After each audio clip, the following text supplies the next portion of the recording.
Assalamualaikum warahmatullahi wabarakatuh. Tapangaken nami kula Nur Atika saking kelas 11 MIPA kalih. Nomor absen selangkung. Inggih menika kula badhe nerangake tata cara kangge nyegah virus corona. Salah sawijining cara nyegah yaiku ayo padha nerapaken 3M. Setunggal yaiku ngagem masker, kalih jaga jarak, 3 wiji asta. Salah sawijining cara nyegah yaiku wiji asta ingkang leres. Kaping setunggal baso asta ngangge toya.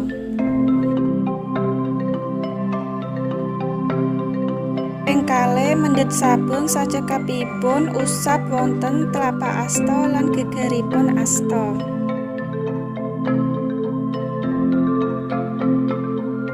Kaping 3 gosok telapak asta kaliyan driji sami terkait lan driji sami ngunci.